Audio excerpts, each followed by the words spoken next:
দীর্ঘ 10 বছর পর আবারও একসাথে মঞ্চে ফিরলেন টলিউডের সাবেক সুপারহিট জুটি দেব ও শুভশ্রী। আর সেই মঞ্চে তারা শুধু হাজিরই হননি, তাদের পপুলার রোম্যান্টিক গানের সুরে একসাথে নেচেছেনও।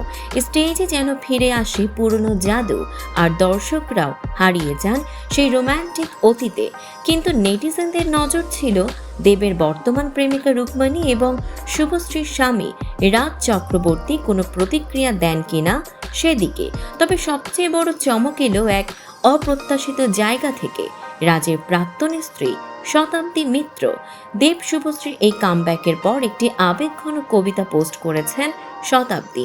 সেখানে তিনি লিখেছেন, আজ তুই যে জায়গায় দাঁড়িয়ে আমি অনেক আগেই হেঁটেছি সেই পথ ধরে, তোর বুকের বাদিকের চিনচিনে ব্যথা আমারও খুব চেনা, হিস্টোরি রিপিটস।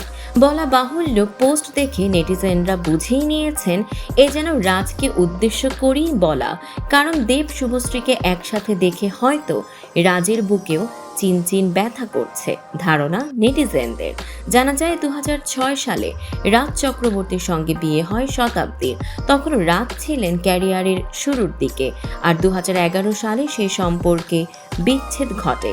এরপর একে একে রাজের জীবনে আসেন পায়েল, শুভশ্রী ও অবশেষে শুভশ্রীর সঙ্গে বিয়ে। বর্তমানে রাজ ও শুভশ্রী দাম্পত্য জীবনে এবং 2 সন্তানের মা বাবা। এদিকে নজরুল মঞ্চে ধূমকেতু সিনেমার ট্রেলার লঞ্চে রোম্যান্স, হাসি, পুরনো সংলাপ আর স্টেজ পারফরমেন্সে মাতিয়ে তুলেছিলেন দেব শুভশ্রী।